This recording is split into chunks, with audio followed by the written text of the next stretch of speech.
হযরত আনাস রাদিয়াল্লাহু তাআলা আনহু হতে বর্ণিত হাদিস, কোন মানুষ যদি দুনিয়াতে এমন কোন জায়গায় কোন আমল করে, এমন কোন পাথরের মধ্যে আমল করে যেই পাথরের কোন জানালা নাই, কোন দরজা নাই, একেবারে আটকানো, ওই পাথরের মধ্যেও কোন মানুষের যদি কোন আমল থাকে, কিয়ামতের দিন সেই আমল হাজির করবে কে?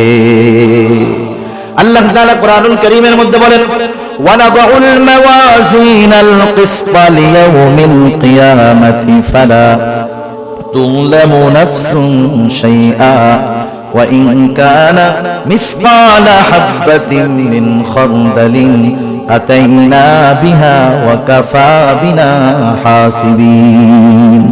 আল্লাহ তাআলা বলেন, আমি কিয়ামতের দিন ইনসাফের বিচারালয় কায়েম করব, ন্যায় বিচারের আদালত কিয়ামতের দিন আমি আল্লাহ কায়েম করব। বাস্তব কথা, তিতা লাগলেও সত্য কথা, দুনিয়ার আদালতগুলোর মধ্যে ইনসাফ নাই, বেইনসাফি ভরা। এখানে যদি একটা ইনসাফ হয়, বেইনসাফি হয় হাজার হাজার, কিন্তু আল্লাহ তাআলার আদালতে কোনো বেইনসাফি নাই।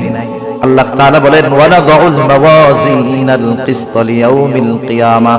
শুধু তাই না, আল্লাহ তাআলা বলেন, ফালা তুযলামু নাফসুন শাইআ। সেই দিন কারো প্রতি সামান্য কোনো জুলুমও করা হবে না। শুধু তাই না, আল্লাহ তাআলা বলেন, ওয়া ইন কানা মিসকালা হাববাতিন মিন খারদালিন আতাইনা বিহা। দুনিয়াতে যদি কেউ কোনো সরিষা দানা পরিমাণ আমল করে, আতাইনা বিহা, ওইটারও আমি হাজির করব। সুবহানাল্লাহ। আল্লাহ তাআলা বলেন, শুধু হাজির করব তা নয়, ওই আমলের ব্যাপারে হিসাব গ্রহণ করা হবে। আল্লাহ তাআলা বলেন, এত হিসাব কে করবে? আল্লাহ জবাব দেন, কাফা বিনা হাসিবিন। হিসাব নেওয়ার জন্য আমি আল্লাহই যথেষ্ট। হযরত লোকমান সন্তানদের এই কথা শিক্ষা দিচ্ছে, বাজার তুমি হয়তো আমার সামনে পীরসা বয়া থাকবা, কিন্তু তুমি যখন রাত্রে বেলা রুমের মধ্যে দরজা আটকাইবা, ওয়াইফাই লাইনটা দিবা, গুনাহ করবা, পাপ করবা, আমার সামনে তো তোমার মতো ভালো ভদ্র আর কেউ নাই।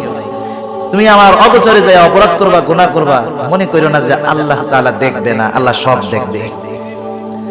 হযরত লোকমান সেই কথাই বলেন, ও আমার বৎস, তোমার কোন আমল যদি সরিষা দানা পরিমাণ হয়, ওই আমলটা যদি পাথরের মধ্যে থাকে, শুধু তাই না, মিসকালা হাববাতিন মিন খারদালিন ফাতাকুন ফি সাখরাতিন, সেটা যদি পাথরের মধ্যে থাকে, আও ফিস সামাওয়াত, সেটা যদি আসমানেও থাকে, আও ফিল আরদ, সেটা যদি জমিনের সাথেও মিশে থাকে, আল্লাহ তাআলা সেই আমলটা হাজির করবেন। ইয়াতি বিহাল্লাহ, ওই আমলটাও হাজির করবে কে?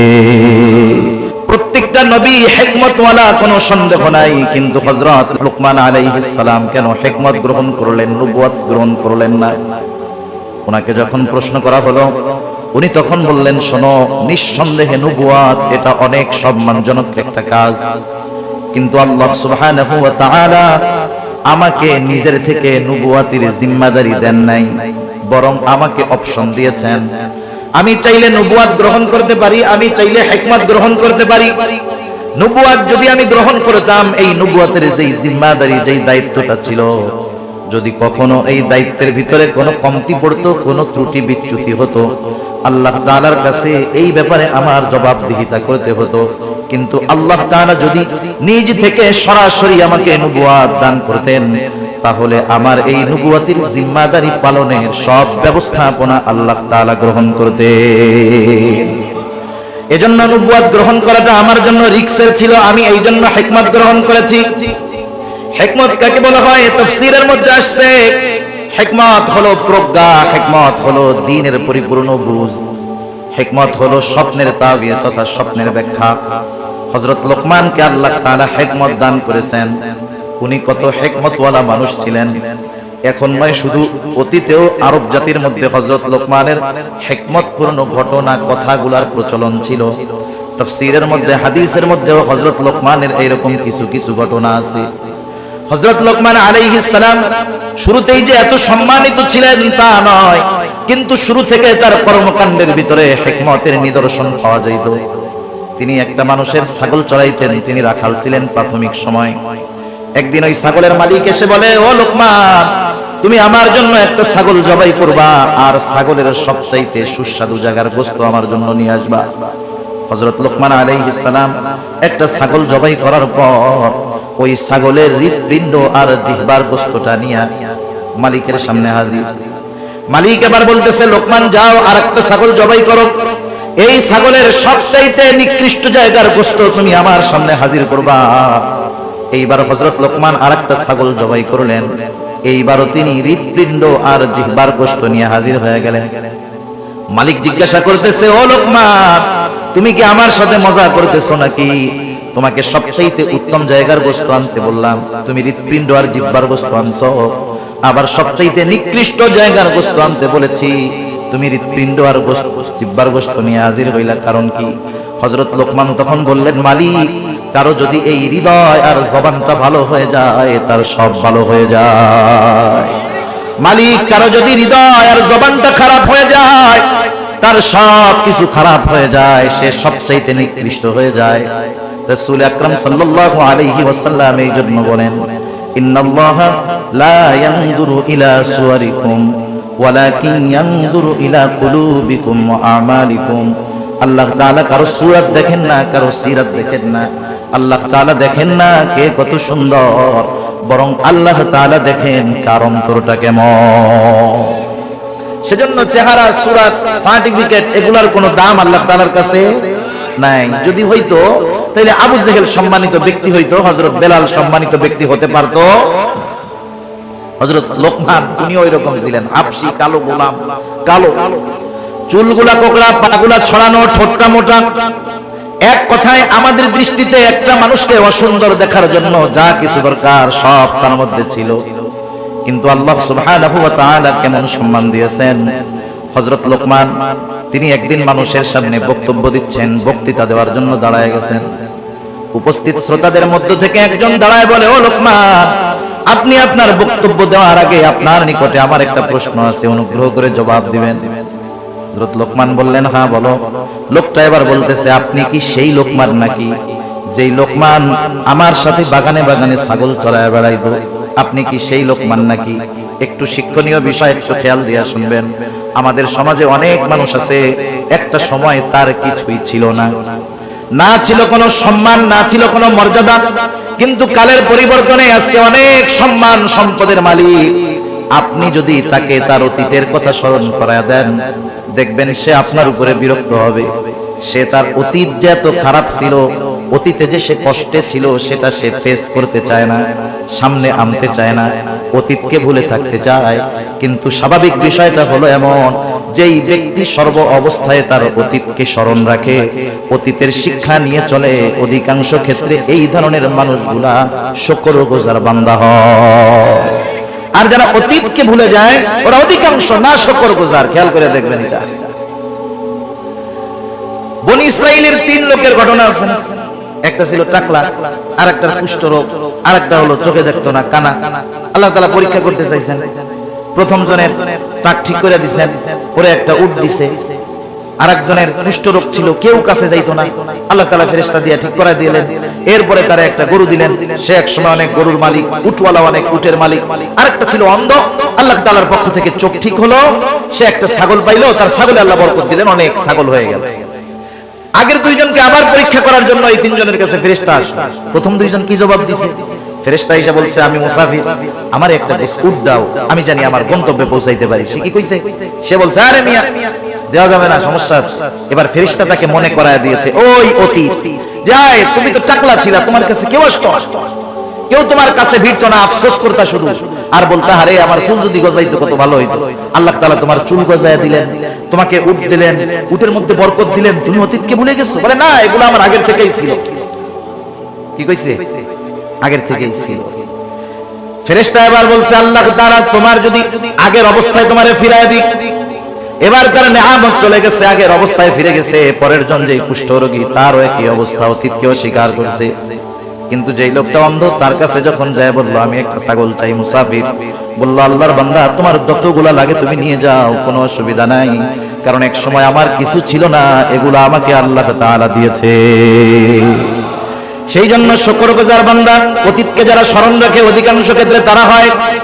আমাদের সমাজে আমাদেরকে যদি আমাদের কারো অতীত এরকম থাকে, আর কেউ যদি লোক সম্মুখে আমার ওই দুর্বল অতীতটাকে স্মরণ করায় দেয়, আমি তাকে থ্রেট মাইরা, ভারী মেরা বসায় দিব।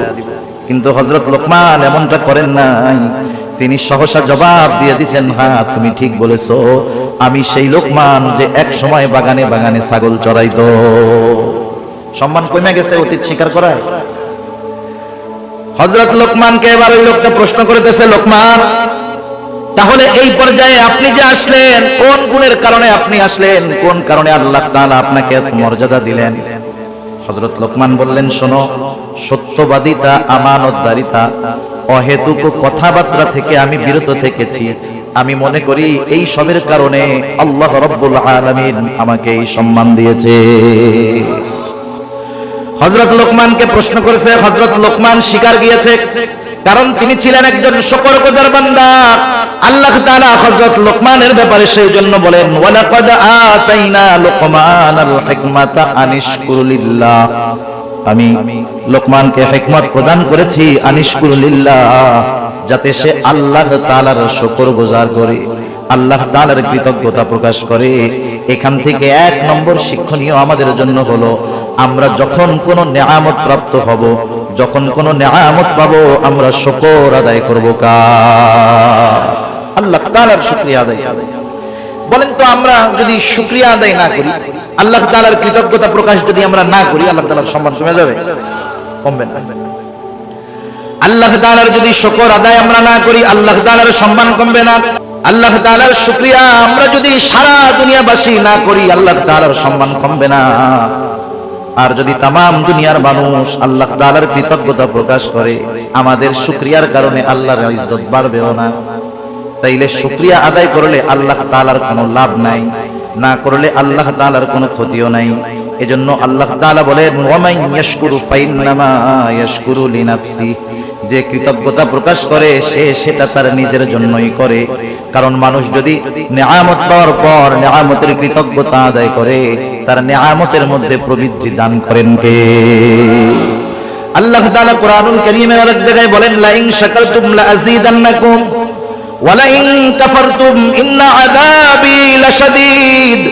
আল্লাহ তাআলা বলেন, লা ইন শাকারতুম লা আযীদান্নাকুম, তোমরা যদি কৃতজ্ঞতা প্রকাশ করো, নেয়ামতের শুকরিয়া আদায় করো, আল্লাহ তাআলা এমনটা বলেন নাই যে বাড়ায়া দিন, বরং আল্লাহ তাআলা বলেন লা আযীদান্নাকুম।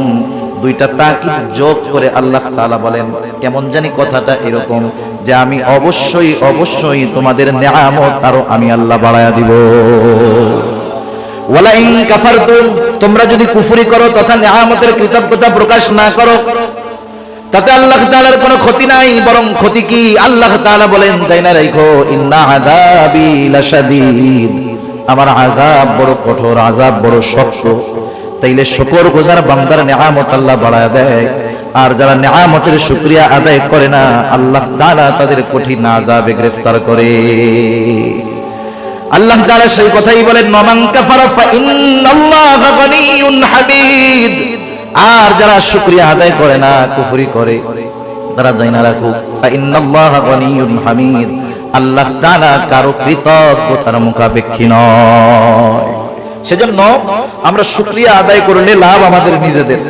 এখানে আল্লাহ তাআলা হযরত লোকমানের পরিচয় দিচ্ছেন যে লোকমান তো হিকমতওয়ালা, শুধু হিকমতওয়ালা নয়, লোকমান আমার একজন শুকরগুজার বান্দা। সুবহানাল্লাহ। এবার সেই লোকমান ছেলেদেরকে কি বলছে, সেই কথাগুলো আল্লাহ তাআলা আমাদেরকে বলতেছেন। হযরত লোকমান সন্তানদেরকে নসিহত করতেছে, উপদেশ দিচ্ছে।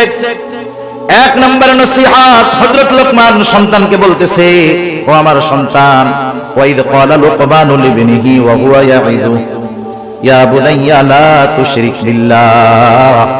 হযরত লোকমান তার সন্তানকে এক নম্বর নসিহত করতেছে, উপদেশ দিচ্ছে, ও আমার বৎস। নসিহত করার কিছু ভাষা আছে, সব সময় ধমক দিলে কাম হয় না। আমরা তো আমাদের বাচ্চা ছেলেদেরকে কিছু উপদেশ দেওয়ার আগে বলে, বেটা আগে পিটানি দে, এই করি সেই করি। না, আপনি আপনার সন্তানকে যদি কোনো কথা শোনাতে চান, তাহলে তাকে আবেগ, মহব্বত, ভালোবাসার সাথে উপদেশটা করতে হবে। ধমকের সাথে সব সময় সব ফায়দা অর্জন করা যায় না। সন্তানকে নসিহতের ভাষা হযরত লোকমান বলতেছে, ওয়াইদ ক্বালা লুকমানু লিবনিহি। আল্লাহ তাআলা বলেন, হযরত লোকমান তার সন্তানকে বলতেছে, ইয়া বুনাইয়া লা তুশরিক বিল্লাহ। ইয়া বুনাইয়া, হে আমার বৎস। এটা বাংলায় অনুবাদ করে এর ভিতরে যেই মজাটা আছে এটা বোঝানো যাবে না। হযরত লোকমান বলতেছেন ইয়া বুনাইয়া লা তুশরিক বিল্লাহ, এই ইয়া বুনাইয়ার মধ্যে মায়া মমতা স্নেহ মোহাব্বত ভালোবাসার বহিঃপ্রকাশ আছে। হযরত লোকমান বলতেছে হে আমার বৎস, লা তুশরিক বিল্লাহ, আমরা মুমিন, আমরা মুসলমান, আমরা আমাদের সন্তানদেরকে প্রথম যে শিক্ষাটা দেওয়ার দরকার হযরত লোকমান সেই শিক্ষাটাই দিয়েছেন। আল্লাহ তাআলা কত সুন্দরভাবে হযরত লোকমানের নসিহতগুলো জানায় দিলেন যে হযরত লোকমান তার সন্তানকে সর্বপ্রথম তাওহীদ তথা আল্লাহ তাআলার একত্ববাদের পরিচয় শিক্ষা দিয়েছে, ঈমানের শিক্ষা দিয়েছে। আগে মূল হলো ঈমানের শিক্ষা। কিসের শিক্ষা? ঈমান হলো সব আমলের মূল। আমল ভুরি ভুরি আছে, ঈমান নাই, ওই আমলের কোনো দাম নাই। সেজন্য শিরক থেকে আমাদের সন্তানদেরকে বাঁচার নসিহত করতে হবে।